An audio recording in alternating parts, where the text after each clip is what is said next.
Well, hello everyone. So in this video, we are doing a unboxing of a supposedly a gaming monitor, but I'm gonna mainly use it for my video editing and occasional gaming. This is the MSI G28. Well, hello everyone. So in this video, we are doing a unboxing of a fairly new player on the market, which is a MSI gaming monitor, the model number G281UV.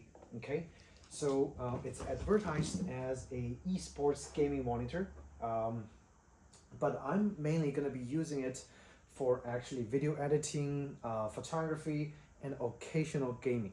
Okay, this is a 4K monitor. The actual screen size is 27.9 inches, and of course it's a 4K UHD monitor. This is one of the budget 4K monitors. Why? Because the refresh rate is set at a very mediocre or the standard 60 Hertz.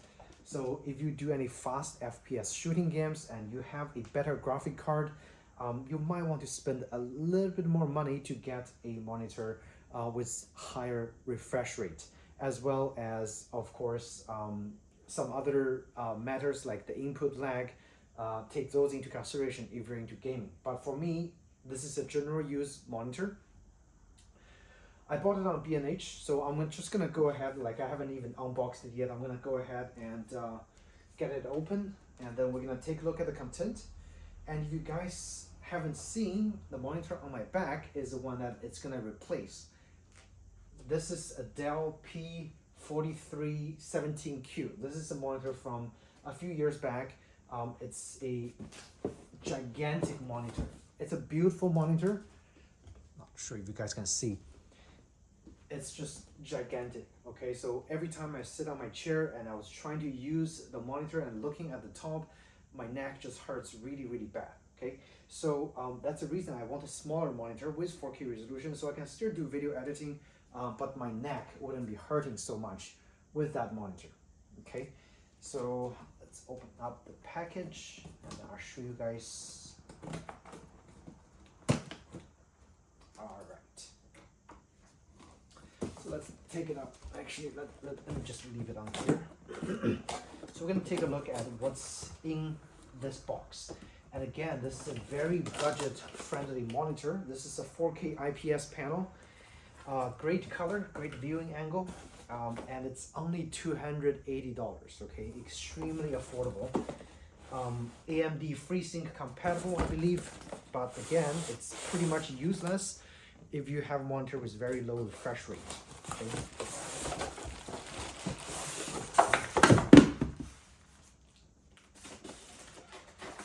Right in the box, let's see, quite a lot of stuff in the box actually. You have the stand right here. This is, I think, for the VESA mount, which is optional. Some screw sets if you want to mount it on a wall or a different stand. This is probably the screw that's used to secure the monitor onto the base. You have a manual, a HDMI output, but I'm going to be using a Display Pro output, so this one is just going to sit around. And this is the actual AC adapter. It's one of those standard like laptop looking AC adapter. So yeah, cool. And your power cable which connects to the AC adapter.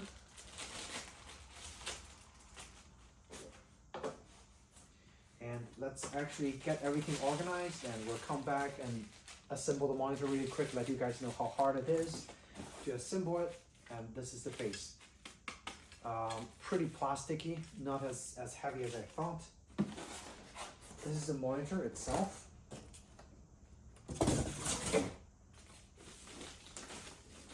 Not very heavy, okay, so when I lift this up, this is again a 28-inch monitor. So very, very plasticky. I can tell you guys right off the bat. And I can lift it with one hand. That's how light it is. All right, let me put everything aside. So this is the monitor itself. give you a close-up. Okay, doesn't look bad. It's got a very, very thin bezel, which I guess is pretty nice. IPS panel, frameless design. Yeah, all the standard features. Less blue light. I don't know what that means, but interesting. Okay. So let me unpack all the wrapping material. We'll come back and assemble the monitor really quick. All right, I got everything unpackaged and I put the box away. So the space here is a little well organized, I guess. And I'm gonna connect the AC adapter over here. And it's fairly long. I would say probably longer than the standard direct connection cables with the monitor that had, you know, the AC unit built in to the monitor. So it's a little bit longer. I would say this is probably like around, yeah, 9 foot, 6 foot to 9 foot, I believe. So pretty long. So should be able to reach the, you know, adapters or AC adapters if you need to.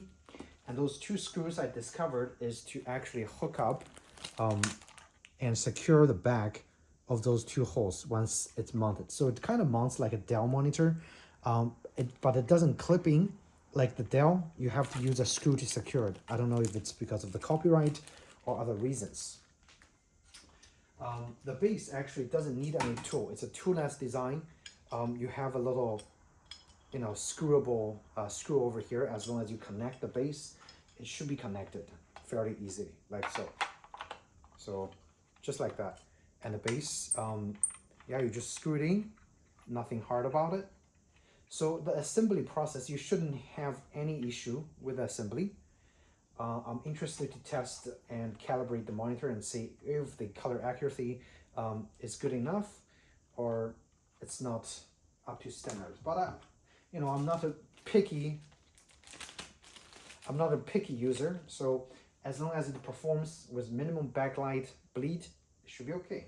I need to go get a Phillips screw head driver and screw the monitor in here. So I guess you can do it 2 ways. You can either put the monitor on here and secure it, or you can just leave it here. And like once it stays there, it actually doesn't really fall. Of course, the height is not adjustable, only tilt adjustable, and it's not rotatable. You can also leave the monitor on the table and then try to put the stand there and then secure it. Either way, I'm gonna go grab a Phillips screwdriver, so I'll be back. So as you can see, you can also do this. This will be probably a safer way, I would say. Yeah, this will be safer. So it's not entirely toolless. You do have to have a Phillips screwdriver. But the good thing is it's going to be really secure as long as you don't have to remove it. Now there is an interesting button on the back. I'll show you guys in a little bit.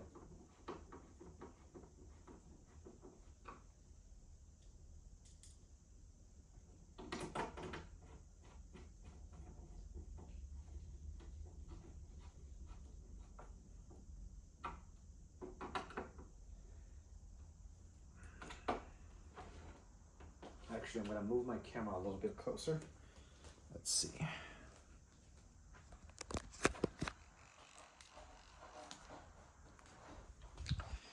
So take a look at the features. You have this is the power. This is the display port, I'm sorry, HDMI 1 and 2, okay? And obviously you don't really need a display port because the refresh rate is pretty low and a standard 4K resolution. Any of those ports should work exactly the same, okay? If you have super high resolution monitors, you'll be exclusively using the new display ports, okay? But anyway, this is the back, this is what it looks like. And again, MSI. It's a popular company that makes a lot of motherboards back then, and now they're into the gaming peripheries.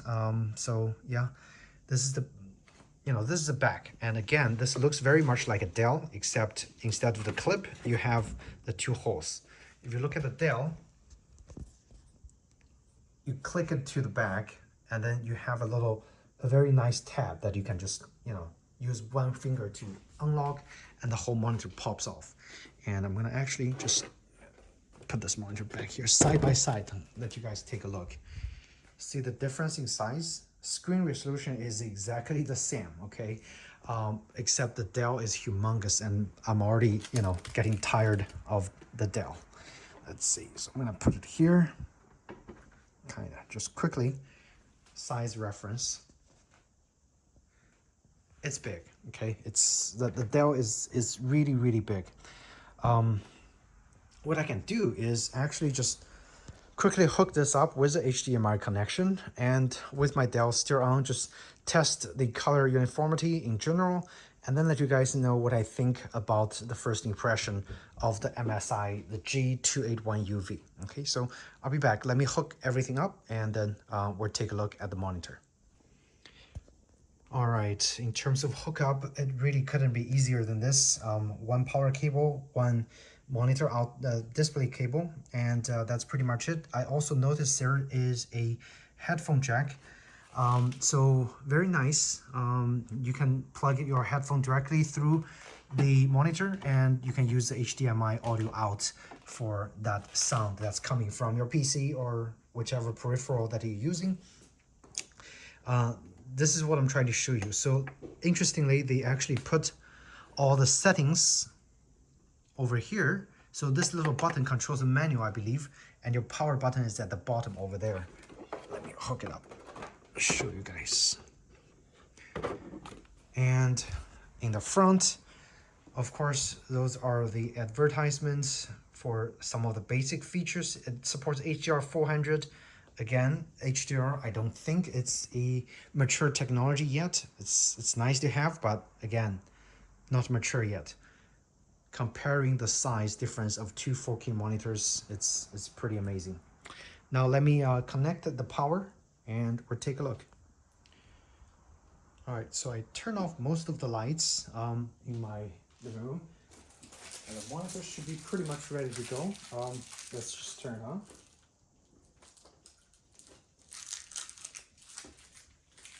Oh, very nice. Right off the bat, I can tell you, minimal backlight bleeding. Actually, it's doing a little bit better than the Dell monitor over here. The Dell, I can see a little bit more backlight bleeding on the Dell, probably because the screen is much larger. Yeah, it actually looks great. I'm pleasantly pleased. The color looks very, very nice. Okay, and this is without calibration. It's a little bit on the warmer side, as you can see. I guess this kind of sunset looks a little warmer compared to right here. So this monitor has just recently been calibrated. So what you see here should be more of the standard preference for a lot of graphic designers when it comes to doing regular editing. And if you look, you know, side by side, doing it this way, let's see if we can see any difference. Almost feels like there's more contrast. Of course, out of the box, most monitors is gonna have higher contrast. There's more contrast on the gaming monitor right here. And again, the resolution looks fine. The 4K actually makes all the text super, super sharp. Now that monitor is 4K as well. But again, it's just way, way too big if you work right in front of your monitor. I think a 27-inch or 28-inch 4K is the perfect size. If you do a lot of mixed editing and you do some gaming, it's not gonna hurt your neck, okay? Compare the difference that I have to sit here. Like I have to, so over here, I don't have to raise my head, I can see the top. And over here, I have to like do that to be able to see everything on top of there. So this monitor is definitely gonna be a greater replacement for a gigantic monitor, okay? What I'm gonna do next is I'm gonna go ahead and calibrate this monitor, and I'm actually going to just take off my, my Dell and have it retire, and then we're gonna focus on this monitor's performance. All right, so before I turn off this monitor, whatever, I switch out my Dell, I want to show you guys or just walk you through the manual of this monitor, which is really cool. You just press this little button on the back. It's a joystick, five-way joystick, up, down, left, right, and click. If you click, it brings up a manual system. There's a little delay. The manual tells you your current settings. You have the HDR off, FreeSync off, your input, your refresh rate, and resolution. Okay, a couple major tabs. So in the gaming is where a whole bunch of cool things that I found is kind of interesting for gamers. And yeah, if you game a lot, I think this is a great starter gaming monitor. In the game mode, you have your custom user settings. You have your FPS game mode, which boosts the contrast and the color like extensively. You also have the racing, which I think also boosts the saturation and the color quite a lot. Then you have the real-time strategy games, which features a kind of low contrast mode, and you have your RPG, which I think features the lowest contrast and dimmest screen of all settings over here. Now I believe with the user, you're able to go to the image and adjust some of the colors and contrast and whatever, whatnot. But on any other setting you set over here, the image function is grayed out for the most part, okay? So this is in the game mode. In the gaming tab, under the night vision, I don't really know what this is for. I believe you wear or you play at the night.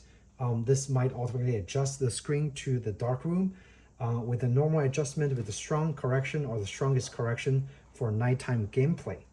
This is what I think night vision is. Of course, I leave everything off. You also have your response time adjustment over here. Basically, this just do a overdrive on the pixels. I mean, I do occasional gaming, so usually I just leave it at normal or fast. I haven't found any of the game that I play had a significant effect when I adjust the response time. Okay, so for me personally, but it's good to know that you have options over here. Okay. You also have refresh rate adjustments, but it's not going to do much because the refresh rate for this monitor is actually pretty low. It's a 60 hertz monitor. I don't understand what location is. If you're a gamer, you might know, but you have the option to adjust refresh rate over here. What if I turn it on? I think this is probably, yeah, again, I don't know what this setting is for. I thought it was FreeSync, but the FreeSync setting is right there. Obviously, I don't need it. I have an NVIDIA graphic card, and again, FreeSync only works if you have a higher resolution display. At 60 hertz, most graphic cards is able to handle it at full 60 hertz gameplay, okay? Interestingly, it's also got a alarm clock that tells you, oh, okay, every 60 minutes you're gonna stand up, walk around a little bit. If you're a pro gamer, I guess it's kind of important. You also have the smart crosshair, which I think is kind of cool.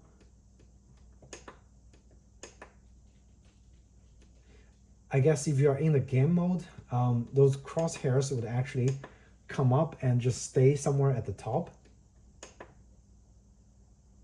See right there. Yeah, it's just interesting. And you can adjust the position of this with a little joystick. But again, am I going to be using it? Probably not. So we're going to reset it, and we're actually going to turn it off. Okay. And of course, here's a FreeSync. You can turn it on. I have an NVIDIA graphic card, so it's not going to do much. And actually, I'm going to turn it off. There's a significant delay when you press the menu button from before the menu comes up, which is interesting. And everything just seems a little sluggish it just feels like with FreeSync turn on. That's weird. All right, so we fully explored the game mode. Now we're gonna go to the setting that I'm interested in the most, which is the professional mode. In the professional mode, also this monitor is great for office use. And again, IPS screen, great viewing angle, minimal amount of light bleed. Okay, I'm not critical, but this is very acceptable. You have your user settings mode. If you're in the user setting mode, you can go back to image and adjust every parameter that you like. The RGB values, the brightness, the contrast. If you're in any other modes, the adjustment at image is limited, okay? So I'm gonna show you guys, this is the anti-blue mode, which takes off the blue color. It's good for if you're working late night and you need to go to bed on time, you turn off the blue light so your brain actually releases some sort of chemical that tells you to go to sleep. If you have the regular mode, it's very hard to force yourself to go to bed at night. You also have a movie mode. If you watch movie a lot on your screen, it's quite nice. You have an office mode, which have a enhanced contrast and a boost in the brightness. You have the sRGB mode, which I'm surprised. Actually, if I turn on sRGB, it actually matches what my Dell screen is kind of displaying. Now, of course, at an angle, it kind of looks weird, but the color is actually matching the Dell screen quite a lot, even without the calibration, which is really nice, okay? So I would say this monitor is not only geared towards gamers, it's perfectly fine for professional use, and they actually included a full feature over here for you to actually adapt this for office use, okay? So the eco mode dims the screen, lowers the brightness, saves a lot more energy because the LED light is dimmed. And of course, for me, I'm gonna be using the user mode, and I'm gonna be adjusting the image with my Display Pro color calibration software. All right, I'll show you guys. In some of the settings, if you're in sRGB, the blue light mode is disabled. Low blue light mode is disabled because it needs to display the correct color. And if you turn off the blue, of course, it's not going to be sRGB anymore. But in most other modes, as you can see, most other modes, some of the settings can be adjusted, some settings cannot be adjusted. If you're in movie mode, it actually turns on the HDR mode, okay? This is the high dynamic range, the HDR 400, whatever it's talking about. Again, I don't really use it. So I'm gonna go set it back to user. I'm gonna take a look at the blue light. If you turn this on, in some of the modes, it turns off the blue light, makes it more yellow. High dynamic range, it tells you it will affect brightness because again, the system is gonna try to adjust the screen for you based on the image, adjust the dynamic settings, especially for the shadow area and the four highlight areas.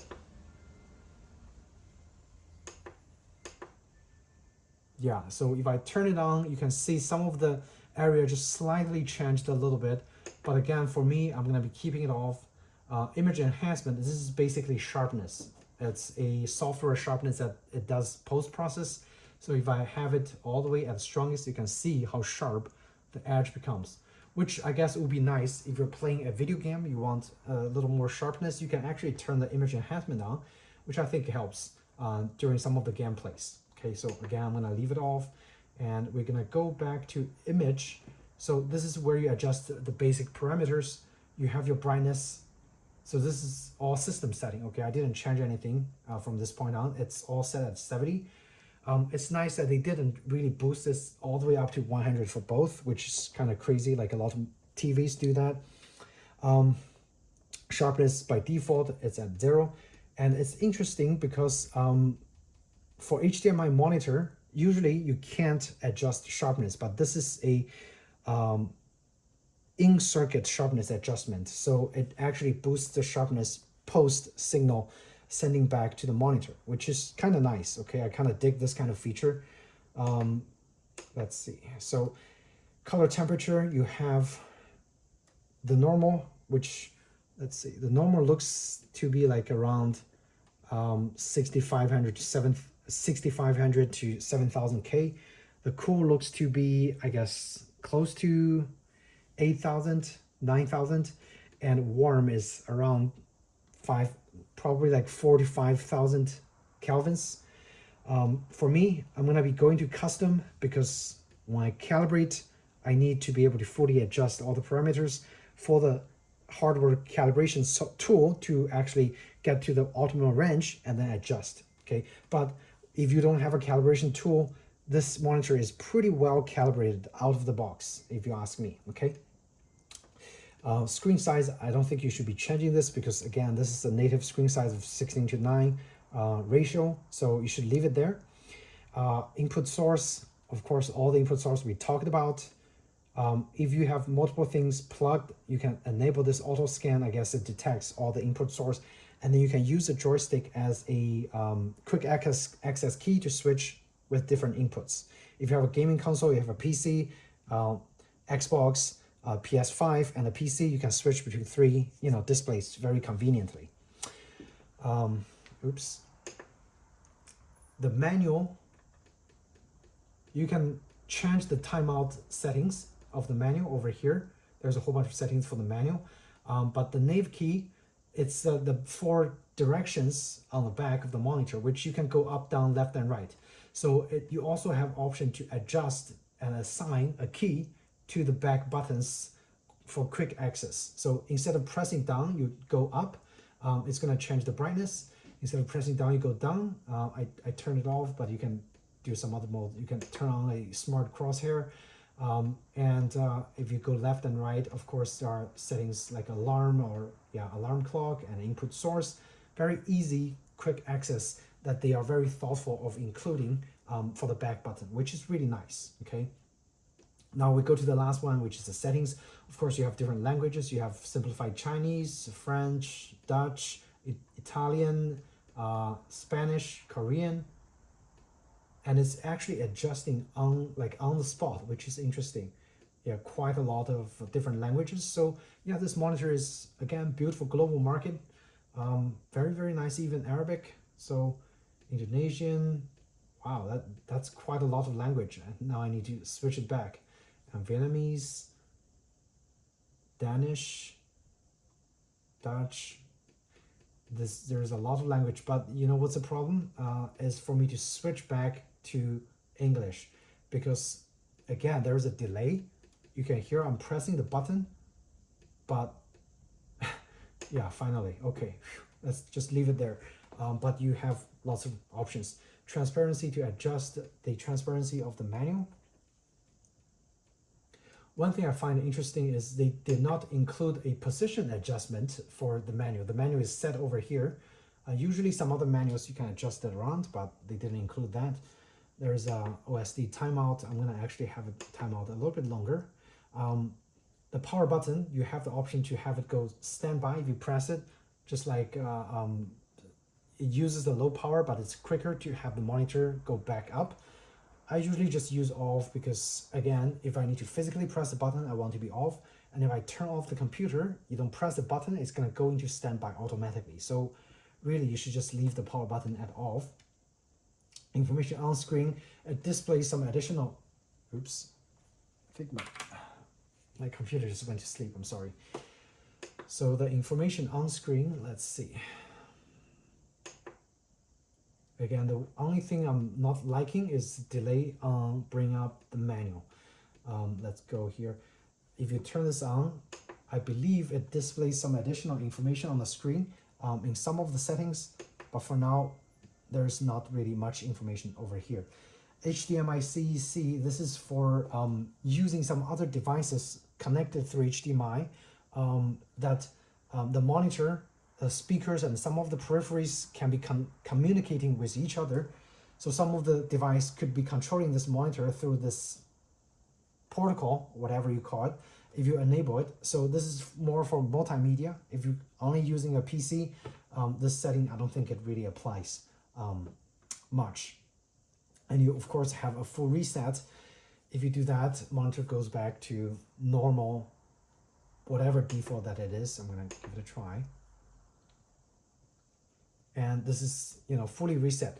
Again, even just right off the box, the monitor is very pleasant to use right off the box. Like the color is pleasing. There's no backlight bleed. Minimal amount. Okay, minimal amount. The next step for me is I'm actually just gonna go and start calibrating it and start use it as my main monitor. I'm gonna play some games and let you guys know what I think in terms of input delay and the 60 Hertz refresh rate, if it's gonna be unenjoyable or not. But I'll see you guys when I come back with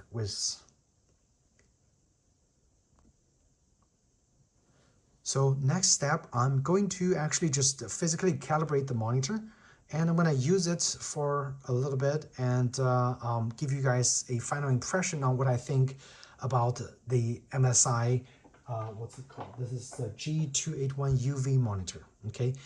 It's for gaming, but I'm fully confident that this is going to be perfect for multimedia and content creation use. So I'll see you guys in the next section of the video.